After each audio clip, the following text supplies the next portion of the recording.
The smell of polished marble and old money hung in the air, sharp, sterile, and selective. At the front, handshakes passed like currency. Names were remembered before they were spoken, and smiles came with espresso. But near the wall, tucked between a ficus and a forgotten mop bucket, a man waited. Not out of place, just deliberately misplaced. Skin dark as midnight velvet, eyes still, mouth closed, not because he lacked something to say, but because he'd already said it 100 times before in places just like this. His presence was not acknowledged, only calculated, observed, categorized, dismissed. One banker glanced his way, squinted, then turned back to his screen like clearing a pop-up ad. In that flicker of condescension, a storm was quietly summoned. No raised voices, no broken glass, just policy, protocol, and polite refusal, the corporate dialect of discrimination. They didn't know the man behind the silence, didn't know the code he wrote, the accounts he touched, the quiet gravity he carried. Not yet, but they would, every single one of them.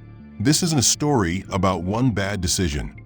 It's about a system so blind to its own arrogance, it never felt the ground shift until the floor vanished beneath its feet. Stay tuned. Justice doesn't always roar. Sometimes it waits. The irony wasn't lost on Cassius. Dominion Trust prided itself on luxury service, efficiency, and exclusive client care, but all he got so far was a smirk and a hallway that smelled faintly of floor wax. Still, he said nothing.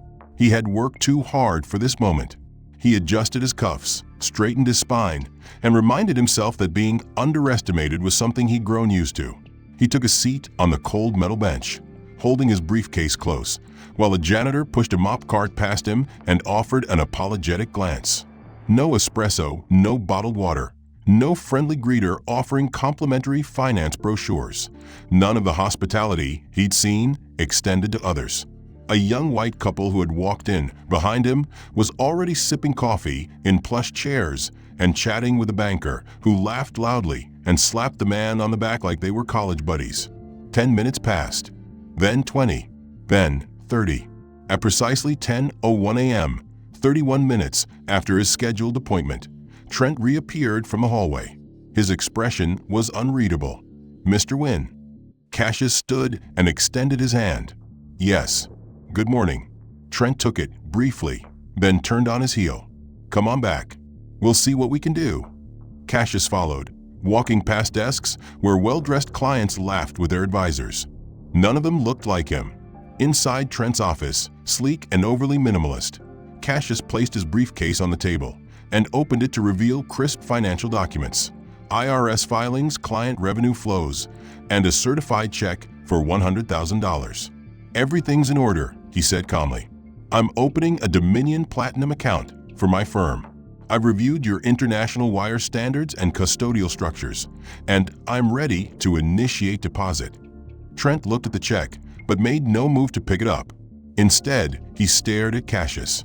"I'm just curious, what's your background again?" Cassius had heard that tone before, polite but condescending. "Independent consulting. I help large clients transition liquidity across platforms, hedge to treasury, offshore to domestic. My work is contract-based." Trent finally reached for his keyboard, typing slowly. "And your business is registered under Wynn and Cross Financial Solutions. Delaware registered. Licensed in 3 states." Trent nodded, lips pursed. He stared at the screen for a beat longer than necessary. "Interesting. Is there an issue?" Cassius asked. No. Just, we deal with very traditional portfolios here. Generational wealth, long-standing capital, family trusts, that kind of thing." Cassius replied, "We're in a new economy, Mr. Mallory. Digital liquidity is the market." Trent chuckled, shaking his head. Sure. Let's get this started." He entered a few fields, clicked a drop-down menu, then suddenly frowned. That's strange. Your application just disappeared." Cassius leaned forward. "What do you mean?" Trent swiveled the screen. The fields were empty. "It's not saving. Maybe the system timed out." He tapped a few more keys. Nope. Still nothing. He leaned back, smiling faintly. Maybe this isn't a good fit." Cassius blinked. "Excuse me." Dominion Platinum requires clients with, let's call it, a historical capital profile. Your business is impressive, but it's still young. We prefer relationships with longer financial footprints. I just gave you verified assets, client contracts, and a six-figure deposit, Cassius said, carefully controlling his tone. That may be, Trent said, but this kind of account isn't just about money. It's about trust and discretion. We're selective.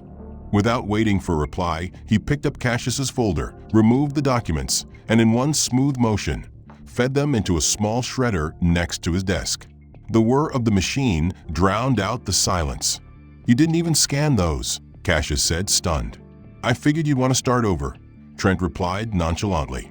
After all, the system reset. You destroyed my application.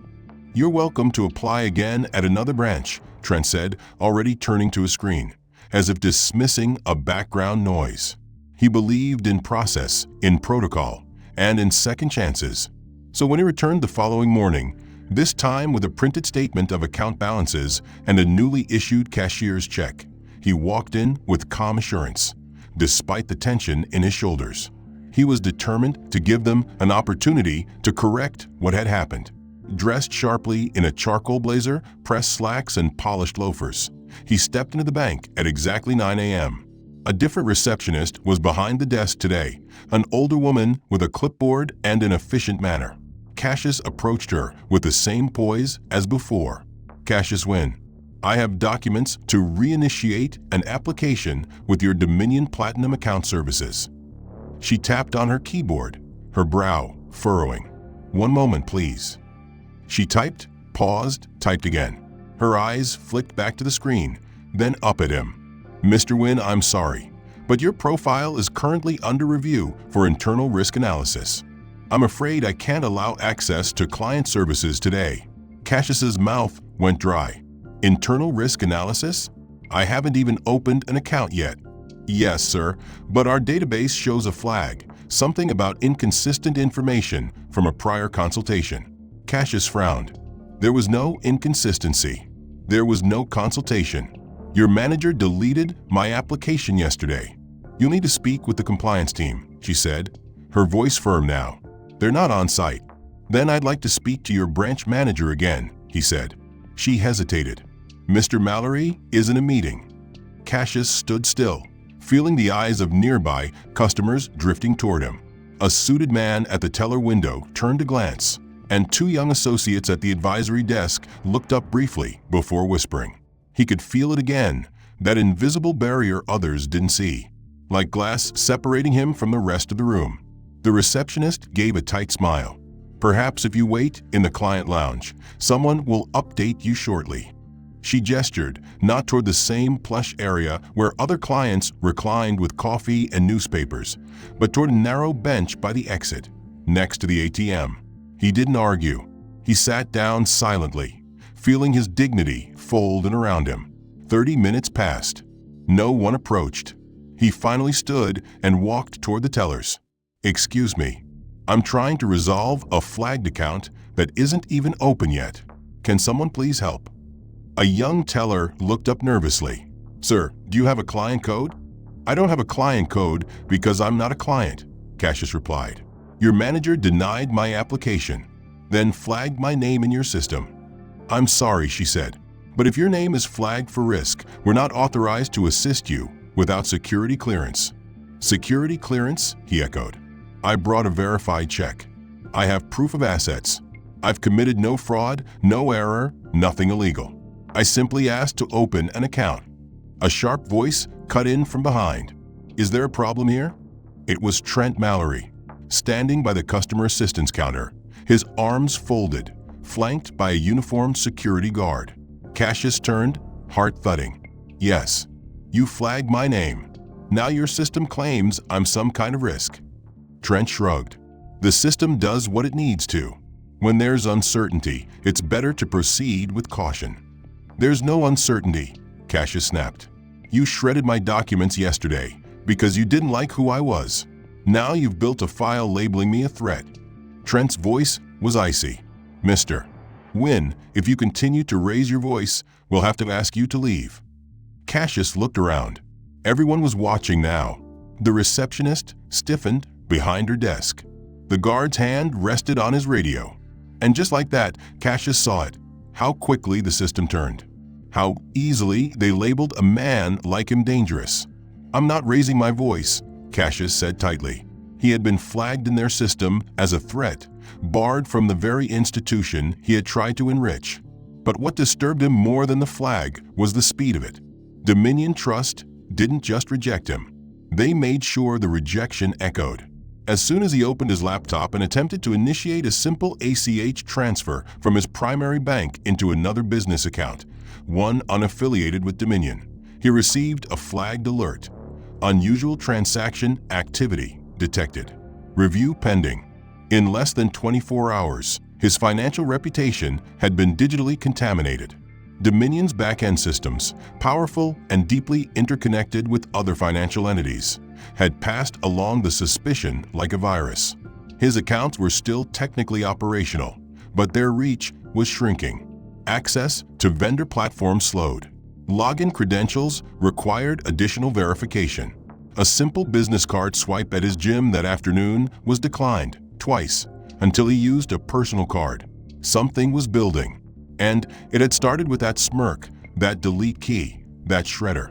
The next day, Cassius returned not to the same branch, but to Dominion's River Point location, a quieter, smaller office tucked into a business district of boutique legal firms and architecture studios. Here, he thought, the game might be different. He dressed even sharper this time. Navy blazer, crisp white shirt, tailored charcoal pants, and a gold lapel pin marking his firm. He brought a printed letter from his primary bank verifying his assets, his client summaries, and another cashier's check for $90,000. He stepped in just as the branch opened, greeted by the sterile glow of LED lights and the soft scent of new carpet. A tall woman with red-rimmed glasses behind the reception desk looked up as he entered. "Welcome to Dominion River Point. How can I assist you?" Cassius offered a cordial smile. "Cassius Wynn. I'd like to speak to someone about establishing a business relationship." She nodded, clearly not recognizing the name yet. "Do you have an appointment?" "No, but I brought credentials and verification," he replied, holding up the folder. "I'm familiar with your onboarding requirements." She smiled, the kind of polite expression one makes before a no. "One moment." She walked into a side hallway. Moments later, a young banker in a cobalt suit approached with a practiced grin. "Mr. Wynn, I'm Calvin. I hear you're interested in joining us." "Correct. I was hoping to discuss premium business account options." "Absolutely," Calvin replied, gesturing toward a nearby cubicle. "Let's take a look at your materials." Cassius sat down, laid out the documents, and began explaining his business. Calvin's initial enthusiasm began to fade subtly, not suddenly, like a temperature drop you don't notice until your fingers go cold. By the time he scanned the verification letter, his demeanor had stiffened. "These are impressive figures, Mr. Wynn," Calvin said, "but I'm seeing a note here I need to address before we proceed." "What kind of note?" Cassius asked, though he already knew. Calvin's tone was hesitant now. "There's a compliance advisory attached to your profile. It's not explicit, but it's a cautionary flag issued from our central risk database." "Which says what?" "That your business activity requires further scrutiny due to past application inconsistencies and observed behavior at another branch." Cassius's jaw clenched. "Observed behavior?" Calvin looked uncomfortable. "It's automated language. Internal alerts aren't always specific, but they affect our intake decisions." "So you're telling me that someone else's subjective account of my behavior, possibly from someone who deleted my application mid-process, is now being used to disqualify me across your entire network?" "I didn't say disqualify," Calvin said quickly. "Just delay." Cassius stared. "Do you delay everyone with six-figure checks and bank letters?" I really don't make that decision," Calvin said, clearly flustered. "I can forward your documents to regional intake, but honestly, they might just defer again." Cassius stood up slowly, gathering his things. "Don't bother." He turned, walking out of the cubicle with careful control. As he passed the reception desk, the woman with the red-rimmed glasses gave him a fleeting glance, just enough to register something between curiosity and discomfort, as if his presence alone upset the equilibrium. He pushed the door open and stepped into the streetlight-flecked morning, jaw clenched. That night, Cassius sat in his apartment, glass of whiskey untouched on the table beside him, staring at the screen of his laptop. He had initiated 3 separate minor transactions that afternoon, 2 wire transfers and a direct deposit invoice, and all 3 had returned alerts or processing delays. His firm's back-end software had received a notice from one of their payment partners. Due to potential risk profiles, additional verification may be required for recent transactions. Cassius knew what that meant. His reputation wasn't just bruised, it was bleeding. Dominion's internal flag had spread like rot. He stared at his reflection in the dark screen, wondering how many other professionals had sat where he now sat, silent, marginalized, erased without protest. The next morning, he visited a downtown coffee shop to clear his head and focus. As he waited in line, his phone buzzed. An email. He opened it. Subject: Application flag from Dominion Trust Compliance. Dear Mr. Nguyen, based on our internal review and the escalation history attached to your prior branch visit, we are unable to continue our engagement. Please refrain from future in-person attempts at our branches. Thank you. That was it. No specifics. Every platform that Dominion Trust had touched, partnered with, integrated into its back-end architecture, now echoed with the same false echo of fraud, the same administrative phrase, pending verification. Cassius sat inside the quiet stillness of his apartment on a Thursday morning, long after the sun had risen, but before he could summon the energy to face the day's inevitable blockades. His inbox was filled with deferrals. His calendar, once packed with prospective client meetings, now displayed nothing but empty slots and missed calls. He had built a legitimate, thriving business, and now he was being unmade by the same digital system he had once trusted to validate him. That morning, he walked into Dominion Trust's Greenbridge branch, not to open an account, but to challenge the paper trail. He was dressed in a slim gray wool suit, his appearance meticulous, and his folder containing every communication he had received in the past week from the bank's network. As he entered the branch, the polished floor gleamed beneath him and the minimalist decor gave off a cold but calculated air. A black security guard at the entrance offered a polite nod. It was the only human warmth Cassius would experience that day. He approached the reception desk where a tall brunette woman in her late 20s smiled through painted lips. "Good morning," she said. "How can I assist you?" Cassius met her gaze. "I'm requesting a formal review of the compliance flag attached to my file across your banking network. I've been denied service at 3 branches without explanation." Her smile faded slightly as she typed his name into the system. Her brow creased. "Ah, Mr. Nguyen. Yes. You'll find multiple logged interactions. I'd like to speak to someone in person, someone in authority." She hesitated. "Let me see if someone from relationship management is available."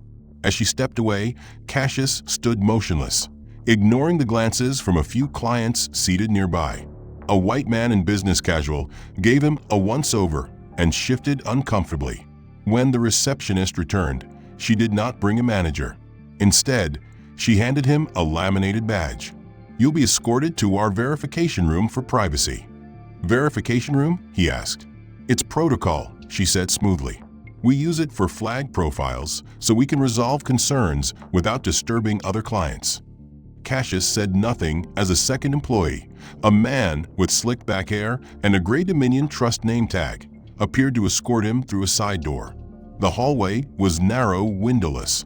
At the end was a small, sealed glass room with a single table, 2 chairs, and a mounted camera in the corner. "Please place your documents on the table," the man said. Cassius complied. "Now," the man continued, "walk me through your concern." For the next 15 minutes, Cassius calmly, meticulously detailed every transaction, every interaction, every rejection. He listed specific timestamps, attached evidence. He quoted internal policy codes from Dominion's own documentation. The man across from him barely reacted. When Cassius finished, there was a pause.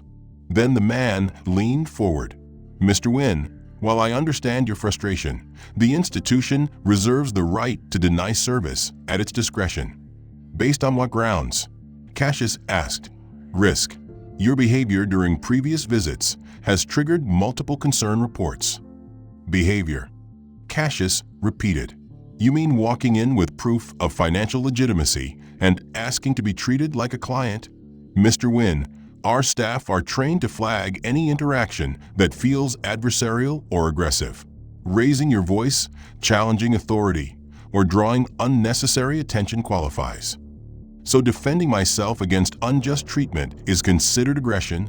The man didn't answer. He simply gathered the documents and stood. "The review process is complete. You'll receive a follow-up email. We ask that you not re-enter this branch until further notice." The glass door slid open. Cassius rose slowly, heart pounding but face blank. As he exited, he passed the receptionist, who now stared past him. The security guard, who had nodded earlier, avoided eye contact. Outside, the sun was harsh again, too bright against the polished concrete of the city. Cassius made his way toward the parking garage, walking slowly, each step heavier than the last. But the punishment wasn't over. That afternoon, he received an automated email from Dominion Trust's Compliance Division. The message was brief, clinical. "Following your recent visit, your profile has been escalated for enhanced monitoring. Any further attempts to access branch services will be reported to internal security." That same hour, a notification popped up on his firm's internal system. One of their corporate credit lines had been placed under temporary review. Then another message from a merchant partner. "Your account has been temporarily suspended pending compliance clearance." In less than 5 hours, his financial footprint was being amputated piece by piece. Cassius sat alone in his office, the silence pressing against him. His breathing was slow, controlled. He wanted to scream, but he didn't. He wanted to call someone, anyone, but who would listen? Every rejection had been couched in professionalism. Every insult layered in language of policy. The events of the past week played on repeat in his mind. The deletion of his application, the systemic stonewalling, the humiliating interrogation in that glass-walled verification room. Now even silence was a weapon, wrapping around him like smoke, leaving him isolated and unseen. That morning, Cassius decided he could not retreat. Retreat meant validation of their narrative. So he put on his darkest suit, navy sharp and fitted, white shirt crisp against his chest. No tie. That would be too eager. He rehearsed his words in the mirror, not for anger, but for precision. Every syllable had to be controlled. Every sentence needed the weight of undeniable fact. He wasn't just walking into a bank. He was stepping into a battlefield cloaked in mahogany, paneling, and policy jargon. He returned not to Greenbridge or Riverpoint, but to Dominion's flagship financial headquarters uptown, a towering structure of glass, steel, and unearned confidence. The reception area resembled a luxury hotel lobby, 2 stories high, with marble floors and live orchids along the check-in counters. It catered to millionaires and boardroom titans who knew they'd never be told no. Cassius approached the concierge desk, where a polished young man with perfectly parted hair greeted him. "Welcome to Dominion Executive. Do you have an appointment?" "Cassius Wynn. I'm here to address a false compliance alert affecting my company's banking access.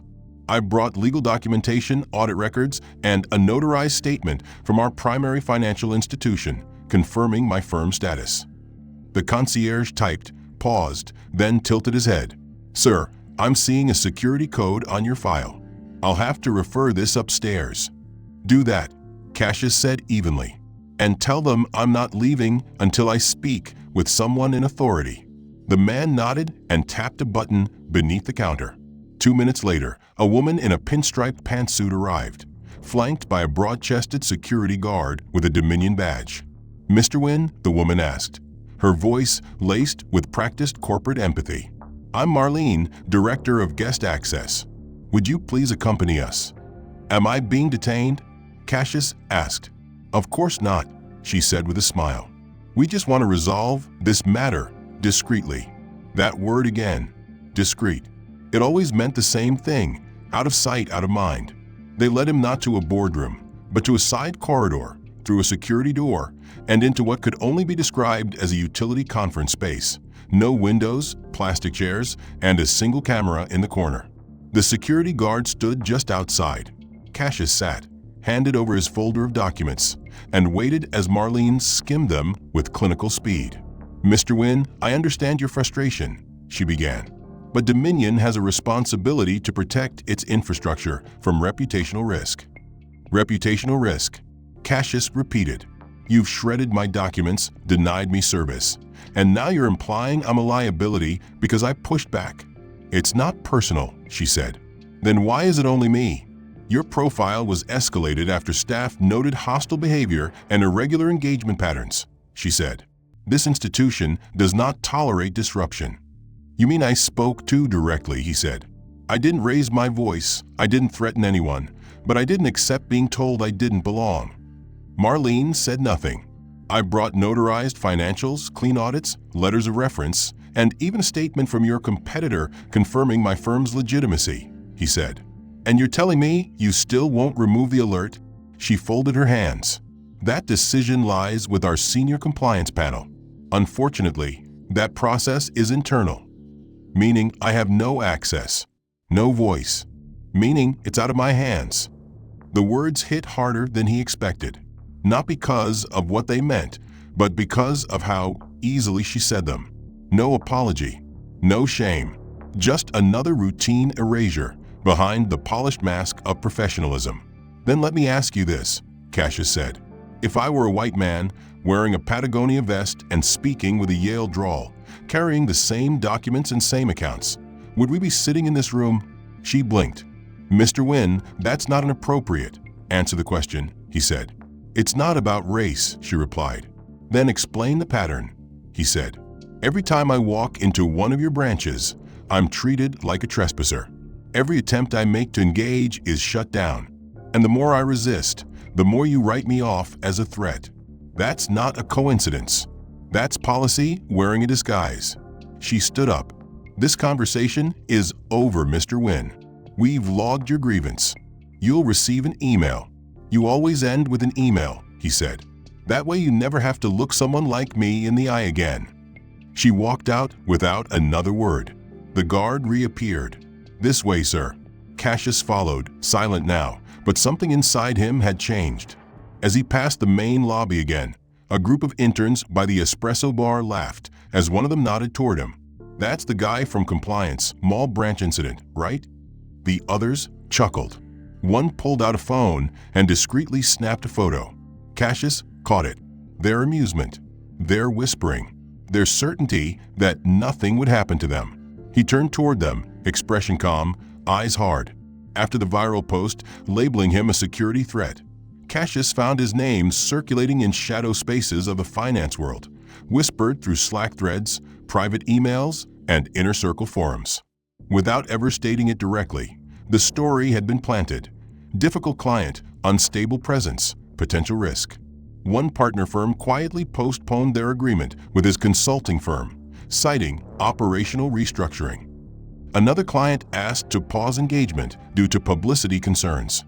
He knew what they meant. They didn't need scandal attached to their balance sheets. Even though he hadn't raised his voice, hadn't made threats, hadn't done anything but defend himself, the story had taken on its own life. And the worst part? There was no formal accusation to defend himself against. Just silence. Cassius's phone buzzed. Another alert. This time, his firm's cloud bookkeeping software had been locked out, citing suspected integration breach. A second notification followed minutes later. Internal review pending for irregular activity on client ledgers. These were routine logs, automated backups, invoice resubmissions, nothing illegal or suspicious. But through the lens of Dominion's internal flags, even basic tasks became targets. The machine was moving faster now, feeding off its own signals, building a digital record of doubt around him. That afternoon, Cassius decided to try one final angle. He made his way to Dominion Trust's Northstone branch, known not for its glamour, but for its senior advisory board. Unlike other branches, Northstone prided itself on personal relationships and discretion. If there was any hope of human empathy left in the system, he might find it there. He arrived just after lunch, dressed in a dark brown jacket, his posture guarded but composed. The lobby was smaller than the corporate centers, quieter, more intimate. A woman in her 60s greeted him from the welcome desk with a reserved but respectful nod. "Mr. Wynn," she asked after he gave his name. "I believe Mr. Calhoun can see you shortly." That was the first moment of hope he had felt all week. Calhoun was a senior partner, someone with oversight, someone with real authority. Maybe the system had failed, but people still had choices. He was shown to a modest meeting room, where a man in his early 70s entered with a worn leather binder under his arm. "Cassius, right?" he asked, extending a hand. "Warren Calhoun." They shook hands. Calhoun's grip was firm, his gaze direct.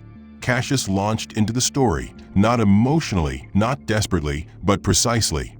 He laid out every step: the deleted application, the blacklisting, the flags, the denials, the accusations with no charges, the viral post, the institutional silence. He presented it all with documents and timelines, with screenshots and verifications. Calhoun listened without interruption, though the tightness in his jaw gave away what his face tried to hide. "I've seen internal enforcement go too far before," he finally said. "We build tools to protect ourselves from fraud, but we forget the tools need context. Without that, they just become blunt instruments." "Instruments that destroy people," Cassius replied. Calhoun nodded. "I can escalate this. I won't promise results, but I will ask questions no one else has." For a moment, Cassius felt something like relief. Finally, someone had acknowledged it, seen it. But that flicker didn't last. 2 hours later, as he sat in a nearby cafe waiting for Calhoun's promised follow-up call, his phone buzzed with a system alert from his firm's commercial bank. All outgoing payments from his corporate account had been halted. Another notification followed. His EIN had been submitted for audit under Dominion's fraud suppression protocol. Calhoun never called. Instead, an email arrived from a generic compliance address. Effective immediately, Dominion Trust is terminating all potential associations with Mr. Cassius Wynn and any affiliated entities. Further contact will be considered a breach of institution policy. That same hour, Cassius's legal retainer service declined to represent him, citing client conflict of interest. He contacted them directly, demanding clarity. The assistant on the other end finally confessed, in a hushed voice, that Dominion was one of their primary institutional clients. They couldn't risk the relationship. Cassius sat in silence, the phone call cutting to dial tone. The walls were closing, not physically, but digitally, financially, structurally. That evening, someone tagged his personal LinkedIn account in a post referencing a pattern of volatile financial behavior in new tech advisors. There was no name in the post, no direct accusation, just enough for anyone Googling his firm to hesitate. He reported it. The platform declined to remove it, claiming no clear violation of policy. In the span of 6 days, Cassius Wynn had gone from a respected autonomous business consultant to a man whose name triggered firewall alerts in high-frequency servers. A man whose accounts were monitored for behavior others invented.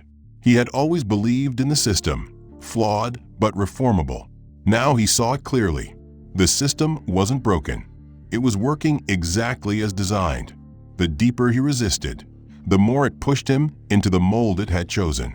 And every policy, every protocol, every review process was just another layer of insulation, protecting those who could erase a man with a keystroke and never face consequence. He sat alone in his apartment, staring at the spreadsheet he could no longer access. No one had bothered to run a deep scan of his identity. They had assumed based on what he looked like, how he spoke, and what they expected.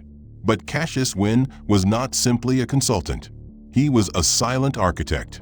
Wynn & Cross, the consulting firm he had built publicly, was only the surface. Behind it sat a private holding entity called Winridge Tier Capital, a name not linked to him publicly, not traceable on casual financial searches, and intentionally omitted from social databases. Through that entity, Cassius controlled not only assets, but institutions, equity stakes in 2 publicly traded companies, executive access to encrypted financial platforms, and silent advisory roles in 4 venture funds with over $10 billion in combined valuation. He had built his anonymity not out of paranoia, but out of preparation. He had always known that power required silence. He never expected he'd have to use it this way. Until now. He stared at the blinking portal cursor, then typed a 6-word command: initiate sector withdrawal. Dominion holdings only. The command didn't need flourish. It had been coded years earlier, not as retaliation, but as a fire escape.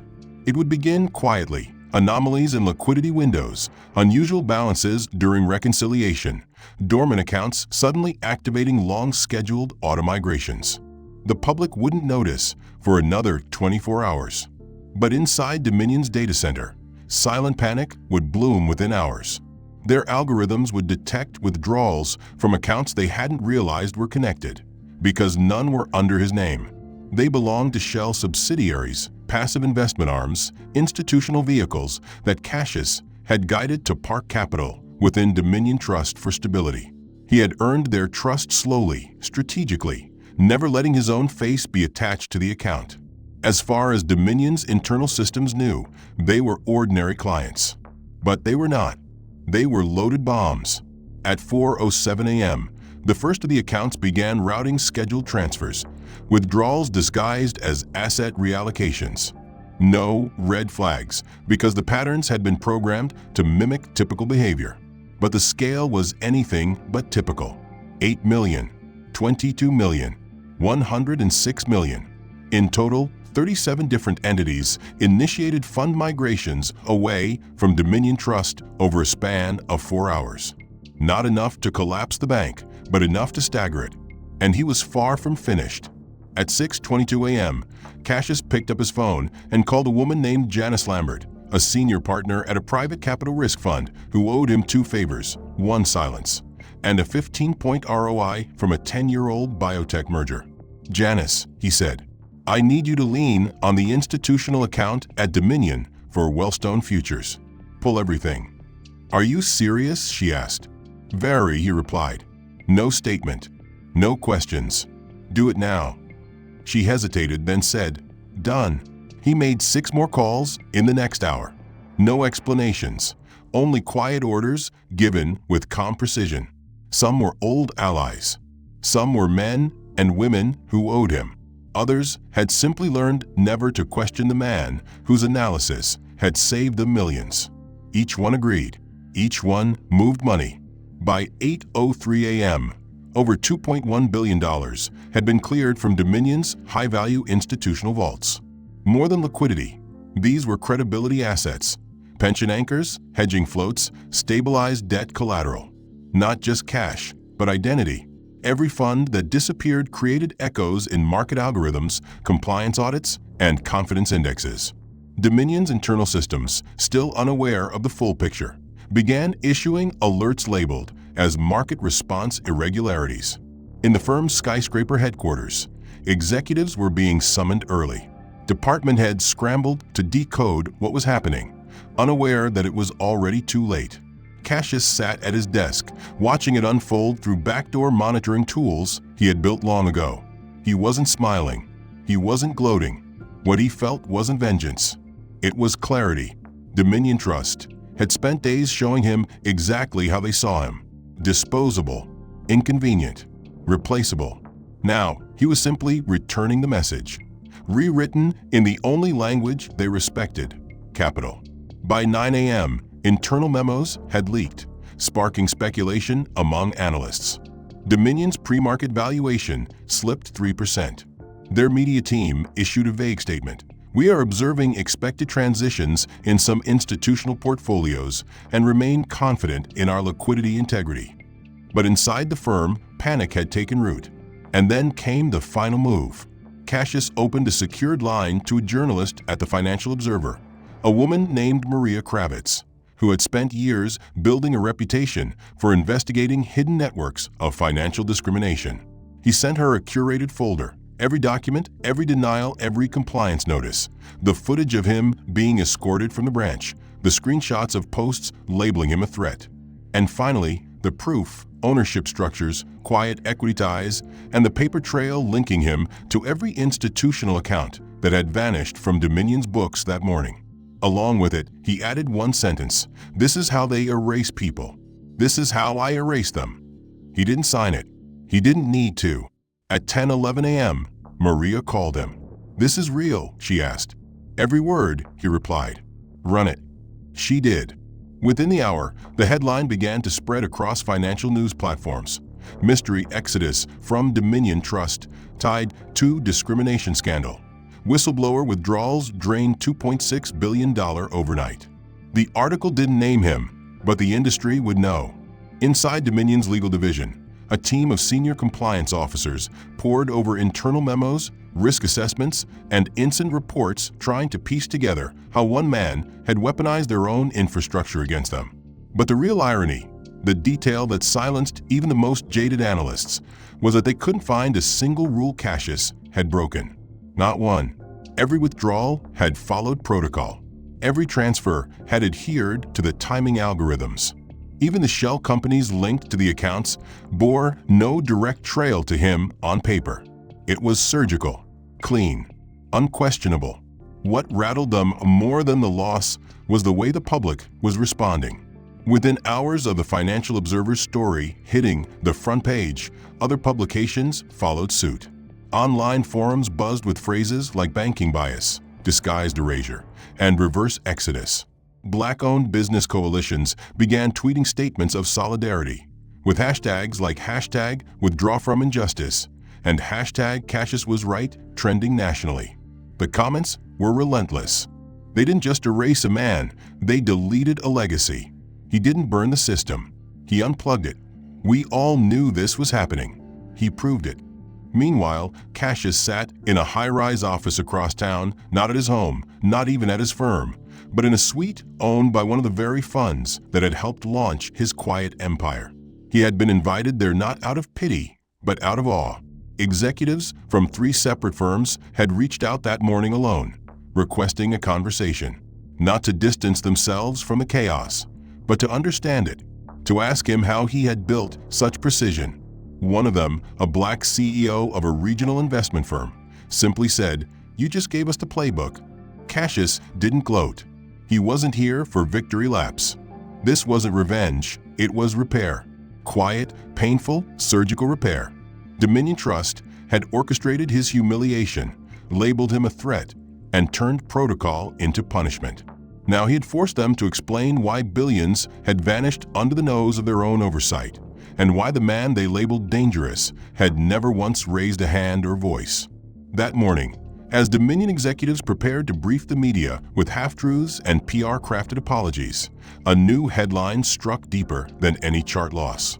The Financial Oversight Bureau, an independent regulatory body that rarely moved fast, announced an internal audit of Dominion's compliance practices.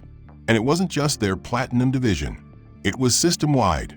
Leaked documents suggested the Bureau had received a tip, a whistleblower complaint backed by verified transaction logs and surveillance footage that demonstrated a pattern of racial profiling, data misuse, and policy manipulation within Dominion's upper branches. Unbeknownst to them, Cassius had submitted the complaint anonymously 3 weeks earlier, anticipating exactly this moment. Not to destroy the institution, but to expose its rot. The pieces had always been there. All he had done was lift the curtain. Meanwhile, the bank's former clients, the ones who had followed Cassius out, some knowingly, others by design, began calling their new advisory partners. One fund issued a statement saying, "We stand with ethical finance." When Dominion showed its values, we withdrew ours. The line was quoted across financial news for days. But the blow that landed hardest wasn't financial, it was cultural. A video began circulating on social media, a compilation edited from footage Cassius had obtained from a former Dominion employee, snippets of branch encounters, security tapes, internal emails where executives joked about clearing undesirables, and most damning, a deleted compliance memo outlining behavioral codes disproportionately targeting minority clients. The video was anonymized but powerful, overlaying audio from Cassius's own testimony in the Observer piece. They said I was unqualified. They said I was unstable. They said I was unfit for entry. But they never asked about the empire I built because they assumed someone like me couldn't build one. It went viral in under an hour. Networks picked it up. Senators reposted it. The bank stock dropped another 7% that afternoon. By evening, Dominion issued a full statement, not of denial, but of pause. We are temporarily freezing platinum tier intake and will conduct a comprehensive, third-party review of our compliance procedures. For the first time, they weren't speaking with arrogance. They were pleading with silence. Inside the firm, Trent Mallory sat in a private HR meeting, no longer smiling. Surveillance footage from that first encounter with Cassius, footage he thought had been erased, had been recovered and reviewed. It showed everything. The long wait near the janitor's closet, the shredded documents, the refusal to explain. And now the HR director was staring at him, stone-faced, as he tried to explain away behavior that no longer looked like discretion but discrimination. We didn't know who he was, he mumbled. We were following guidelines. You followed your prejudice, the director replied. And now we all have to explain your decisions. Within 24 hours, Trent was placed on administrative leave. But the damage was done. His face, once clean-cut and smug, had appeared in every version of the now viral thread, forever linked to the systemic failure of Dominion's illusion of equality. Across the city, Cassius sat with his phone in hand, watching the world catch up to what he had known all along, that silence was never safety, and discretion could be a weapon. But now so could truth. That evening, he received a message from a woman he hadn't spoken to in years, a former professor who had mentored him through the early days of his financial career. Dominion's CEO, Richard Averill, adjusted his tie, which now felt more like a noose than a symbol of authority.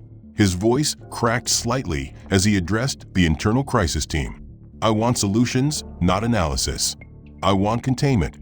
But there was no containment anymore. The media storm hadn't died. It had evolved.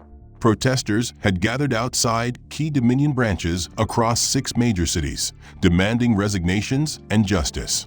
Whistleblowers within the institution, previously silenced by confidentiality contracts, had begun speaking anonymously to journalists. Leaked emails, video footage, and first-hand accounts all pointed to a culture not just of bias, but of institutionalized exclusion dressed up as executive discretion. One internal memo, dated 3 years back, explicitly listed non-traditional applicants as high risk due to onboarding uncertainty. Another, co-signed by a VP of Operations, advised compliance teams to err on the side of caution when handling clients without legacy verification or recognizable pedigree. It was a manual for discrimination, cloaked in sanitized language. And now it was public. Trent Mallory, the branch manager who had shredded Cassius Wynn's documents without a second thought, sat in a stark HR debrief room staring at a printed still frame from a lobby's security footage. Him smirking, him discarding, him muttering. This shouldn't take long. What had once felt like harmless contempt now looked damning. His attorney, seated beside him, whispered a warning. The press is pushing for your name. And if this hits court, it won't be pretty. But it wasn't just Trent who felt the noose tighten. Across Dominion's executive ladder, careers began to unravel. Diane Myers, head of compliance risk, who had approved the cautionary flag placed on Cassius's name after his first branch visit, was put on indefinite leave. Several regional managers were forced to resign after investigators found patterns of delayed service, biased flagging practices, and incident escalation trends disproportionately targeting clients of color. Financial regulators announced a formal investigation not only into Dominion Trust practices, but also into the back-end software vendors that had built the algorithms used to justify client blacklisting. The story was no longer just about one man. It was about a system built on erasure and disguised as efficiency. Even Dominion's shareholders could no longer protect the brand. A group of institutional investors released a public letter demanding board resignations and full structural audits. Dominion's stock dropped another 10%. Credit rating agencies revised their outlook to unstable, and several Fortune 500 firms announced plans to relocate their treasury operations to competitor banks with cleaner reputations. But no development hit harder than what came next. The State Attorney General's office announced a civil rights inquiry into Dominion Trust, citing multiple violations of anti-discrimination laws. Subpoenas were issued. Internal communications were seized. A class action lawsuit, led by a coalition of affected clients, began to form. And in every headline, in every press conference, one name kept surfacing: Cassius Wynn. The man they tried to silence had become the face of institutional reckoning. He hadn't spoken publicly since the fallout began. He hadn't appeared on any talk shows or given interviews. He let the facts speak. He let the receipts speak. But behind the scenes, he was working, not for revenge, but for permanence. Cassius began building something new, a financial cooperative owned by marginalized professionals, designed to bypass traditional gatekeeping mechanisms. A platform rooted in transparency, validation through action, and legacy building instead of exclusion. He named it Tier 1. Quietly, funding poured in. Investors who had once been skeptical now lined up to be part of a new system, one that didn't punish clients for not looking the part. His inbox was flooded with support, offers, and apologies. Former Dominion employees reached out, offering insight into internal protocols, eager to cleanse their own conscience. But Cassius didn't gloat. He replied with clarity and invitation: help build what should have been. And while Tier 1 rose, Dominion began to sink. One of their largest institutional clients, a public pension fund with over $400 million under management, announced a complete divestment, citing irreparable ethical breaches. Their departure caused a cascade effect. Others followed. Within a week, Dominion's Treasury office reported the lowest liquidity ratio in a decade. On Wall Street, the firm's name became synonymous with hubris. Financial news outlets dissected the collapse with grim fascination. "This isn't a glitch," one anchor said. "This is the price of arrogance." Cassius watched it all unfold, not with vengeance in his heart, but with a strange, solemn stillness. He had once believed that logic would protect him, that proof and politeness would earn him a seat at the table. But now he knew the truth. The table had never been built for him. It had been built to exclude him. And when he tried to claim space on it, they destroyed his chair, changed the locks, and rewrote the rulebook. Inside what had become a makeshift compliance review center, former executives sat through government-mandated sensitivity retraining, listening to instructors speak about implicit bias, systemic exclusion, and the human cost of gatekeeping. Among them was Trent Mallory. His posture was not the upright, sharp-edged confidence he once wore, but something slouched, tired, and aware. The pride he'd wrapped himself in had withered under the weight of exposure. Every step in the past weeks had chipped at his certainty. The footage he had claimed didn't exist was aired on national television. The just following policy defense had failed under scrutiny. And the name he had once sneered, Cassius Wynn, was now spoken with the kind of respect reserved for movement makers. But what shattered him most wasn't the punishment, it was the mirror. Because for the first time, he saw what Cassius had seen from the other side of that desk. He saw the small, calculated indignities, the smug glances, the rehearsed rejections wrapped in corporate etiquette. He remembered how easy it was to dismiss Cassius, not because of data or danger, but because of a feeling he never questioned. And now, sitting in that cold training room, hearing testimonials from clients who had faced similar erasures, he understood. He hadn't followed policy. He had followed prejudice, and he'd never stopped to see the difference. Across town, Cassius Wynn walked into the headquarters of Tier 1, the new financial cooperative he had built not just as an alternative to Dominion, but as a blueprint for a different future. The offices were sleek, modern, but warm, floor-to-ceiling windows cast natural light onto open workstations, and every meeting room bore the name of a civil rights pioneer. The energy inside wasn't stiff or guarded, but driven. People moved with purpose, and every conversation carried weight because the mission wasn't profit, it was access, transparency, trust. In the weeks since Dominion's collapse, Tier 1 had received over 40,000 inquiries from individuals and businesses seeking to transfer accounts, invest in ethical finance, or simply find a space where they weren't prejudged by zip code, surname, or skin tone.